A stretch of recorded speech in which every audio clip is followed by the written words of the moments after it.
پاکستان تحریک انصاف ګوند د خپل یو مشر فیصل واړه رکنیت وروستو له هغې معطل کړي او په 2 ورځو کې ترې جواب غوښتي چې هغه د ارشد شریف د وژنې د پیښې او تحریک انصاف ګوند د لانګ مارچ په اړه خبري غونډه کړې ده. واړه تېره شپه 9:30 بجې په اسلام آباد پریس کلب کې خبري غونډې ته په وینا کې دعوه کړې چې د پاکستاني خبریال ارشد شریف وژنه پیښه نه ده بلکې هغه قتل کړی شوی دی او سازش یې په پاکستان کې جوړ شوی.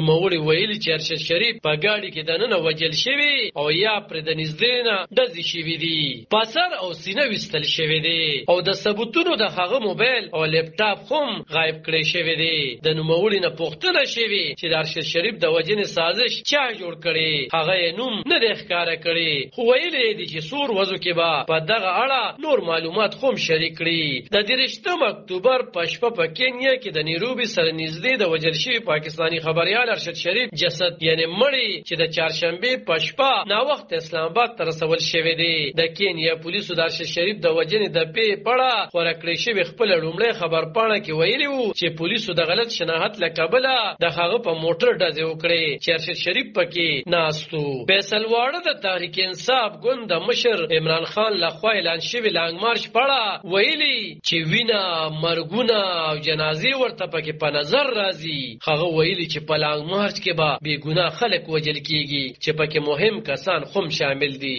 هغه څه وخت هم وجل کیدي شي. پلان ورته جوړ شوی دی. د یادې خبري غونډې وروسته پاکستان تحریک انصاف ګوند بل مشر اسد عمر د فیصل واړه د څرګندولو په اړه ویلي چې دغه بیان د ګوند پالیسي نه ده او د هغه نه په دغه بیان سپیناوي غوښتل شوی دی. د ګوند د سند صوبې مشر علي خیدر زیدي ویلي چې واړه د ګوند لانګ مارچ ته د زیان اړولو خڅه کړې ده. د پاکستان تحریک انصاف ګوند مشر او مخکنی وزیر اعظم عمران خان اعلان کړی چې د جمعې پر ورځ سبا په 28 اکتوبر به د حکومت په ضد د لاهور نه اسلام آباد په لانګ مارچ شروع کوي. د مسلم لیگ نون مشر او پخوانی وزیر اعظم نواز شریف ویلي چې د عمران خان لانګ مارچ یا لاریون د انقلاب یا بدلون د پاره نه بلکې په خپل خوخه د پوج د سرلخکر لګول لپاره دی. د روان کال پرورې په میاشت کې د پاکستان الیکشن کمیشن فیصل واړه او د 2 هیوادونو د شهریت په قضیه کې ناخله کړی شوی وو. علب خان شیرپو دلبر نیوز